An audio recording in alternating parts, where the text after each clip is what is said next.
ಲೋಕಸಭಾ ಚುನಾವಣೆಯ ಹಿನ್ನೆಲೆಯಲ್ಲಿ sweep activities ಅದರ ಅಂಗವಾಗಿ ಇವತ್ತು ಮತದಾರ ಜನಜಾಗೃತಿ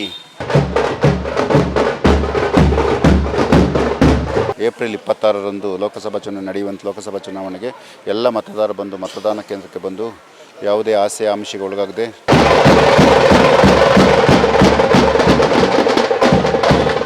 ಮುಖ್ಯ ಉದ್ದೇಶ ಅಷ್ಟೇ, ಮತದಾನ ಪರ್ಸೆಂಟೇಜ್ ಆಫ್ ವೋಟ್ ಜಾಸ್ತಿ ಆಗಬೇಕು ಅಂತ. ತುಂಬ 50% ಇದೆ ಹೆಬ್ಬಗೋಡಿನಲ್ಲಿ.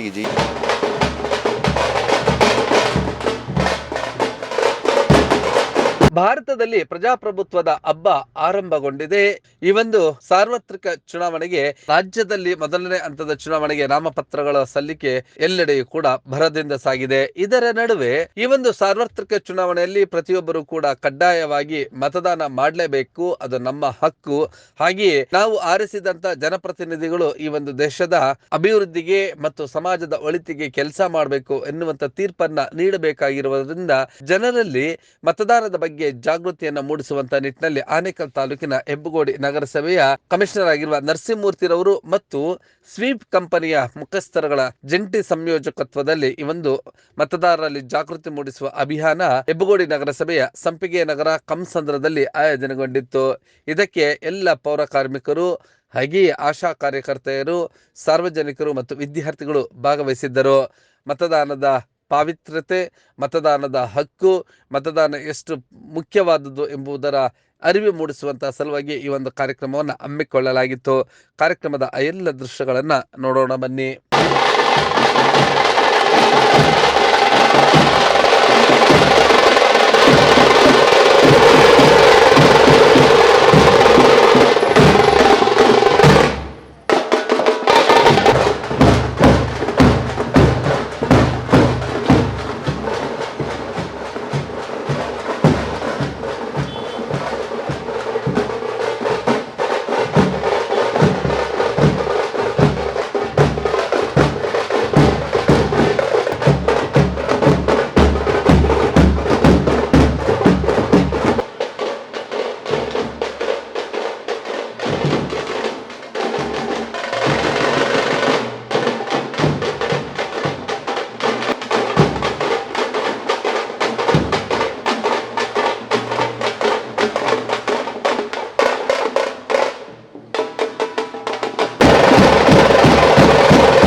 ಹೌದು, ಇಡೀ ಜಗತ್ತಿನಲ್ಲಿಯೇ ಅತಿ ದೊಡ್ಡ ಪ್ರಜಾಪ್ರಭುತ್ವ ರಾಷ್ಟ್ರ ಅದುವೇ ಭಾರತ.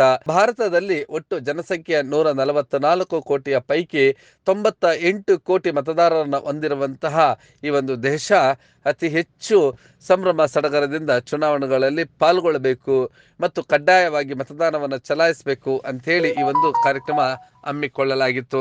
ಕಾರ್ಯಕ್ರಮದ ಇನ್ನಷ್ಟು ದೃಶ್ಯಗಳನ್ನು ನೋಡ್ತಾ ಈ ಒಂದು ಕಾರ್ಯಕ್ರಮದ ರೂವಾರಿಗಳಾಗಿದ್ದಂಥ ಹೆಬ್ಬಗೋಡಿ ನಗರಸಭೆ ಆಯುಕ್ತರಾದಂತಹ ನರಸಿಂಹಮೂರ್ತಿರವರು ನೆರೆದಿದ್ದವನ್ನು ಉದ್ದೇಶಿಸಿ ಮಾತನಾಡಿದ್ದು ಹೀಗೆ.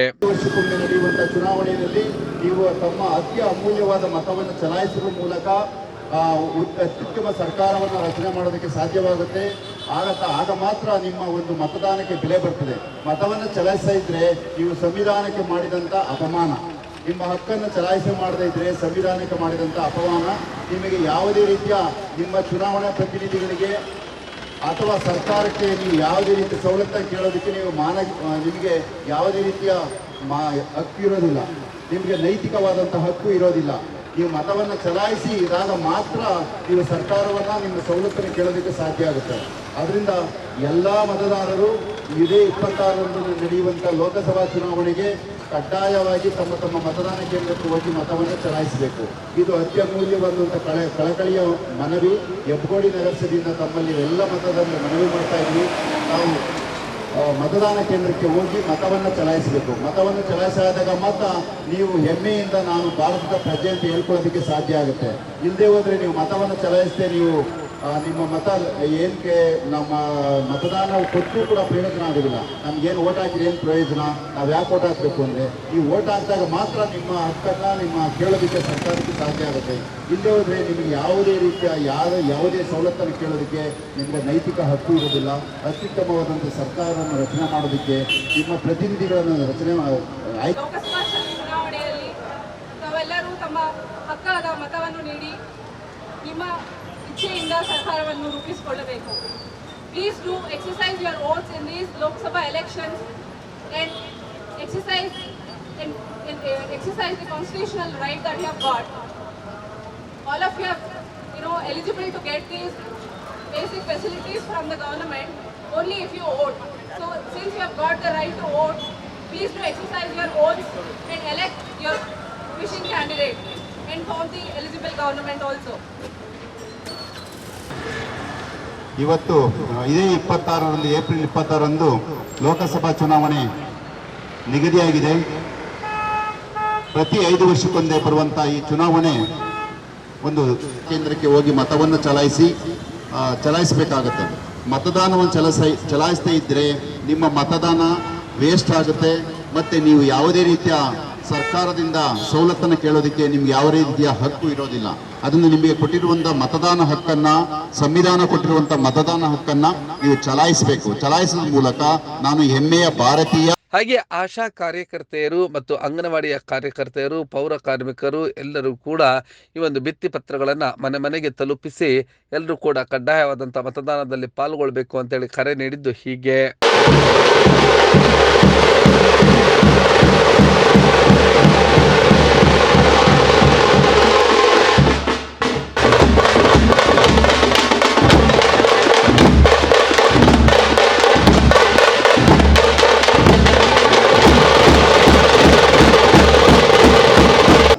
ಸರ್ಕಾರವನ್ನು ರಚನೆ ಮಾಡುವಂಥ ಮತದಾರನೇ ಇಲ್ಲಿ ಪ್ರಜಾಪ್ರಭುತ್ವದಲ್ಲಿ ಪ್ರಭು. ಅಂದರೆ ಮತದಾರನಿಗೆ ನಮ್ಮ ಸಂವಿಧಾನ ಯಾವಾಗ 50ರಲ್ಲಿ ಜಾರಿಗೆ ಬಂತು ಅವತ್ತೇ ಕೂಡ ಪ್ರಜಾಪ್ರಭುತ್ವ ರಾಷ್ಟ್ರ ಆಗಿ ಬಂತು.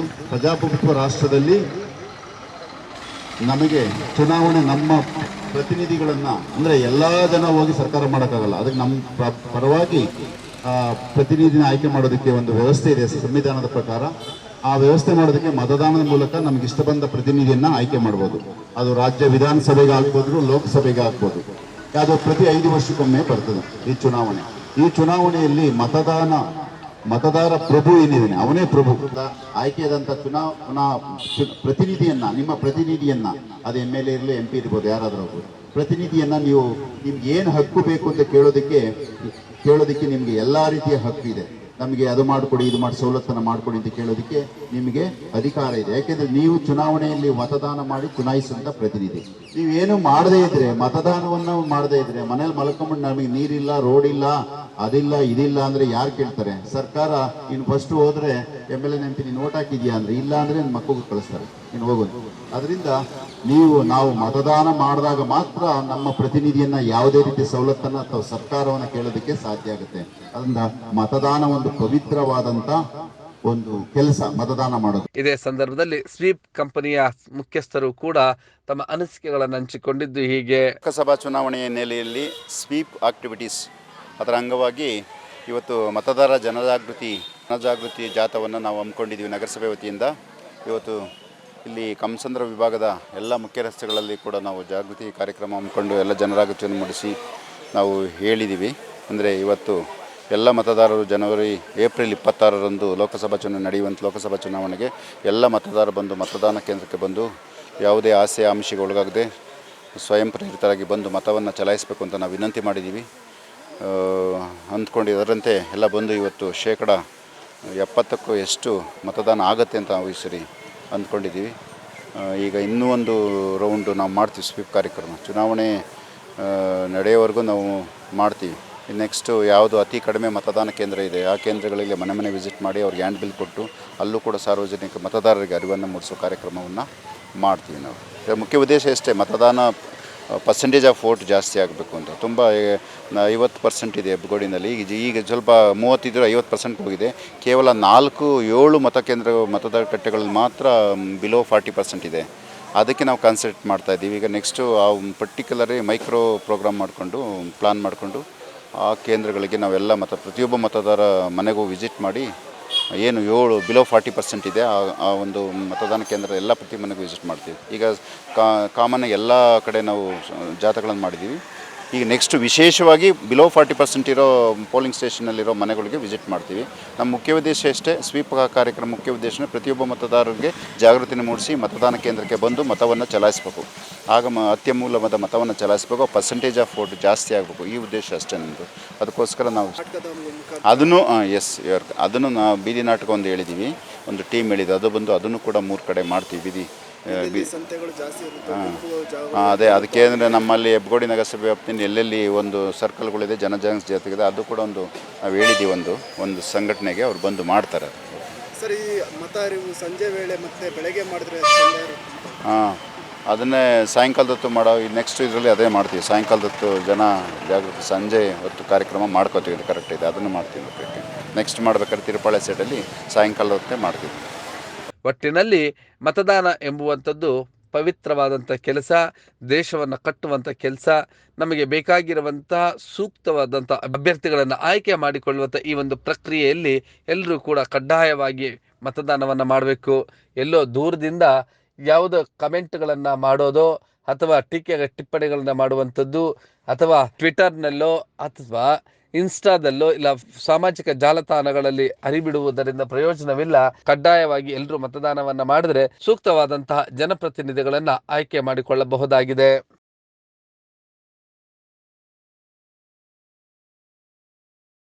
ನೀವು ಈ ಕೂಡ ಎಲ್ಲ ನಮ್ಮ ಚಾನಲ್ಗೆ ಸಬ್ಸ್ಕ್ರೈಬ್ ಆಗಿಲ್ಲ ಅಂದರೆ ಸಬ್ಸ್ಕ್ರೈಬ್ ಬಟನನ್ನು ಕ್ಲಿಕ್ ಮಾಡಿ, ಪಕ್ಕದಲ್ಲಿರೋ ಬೆಲ್ ಐಕನನ್ನು ಕ್ಲಿಕ್ ಮಾಡಿ. ನಾವು ಅಪ್ಲೋಡ್ ಮಾಡುವಂತಹ ವಿಡಿಯೋಸ್ ನಿಮಗೆ ನೋಟಿಫಿಕೇಶನ್ ಬರುತ್ತೆ.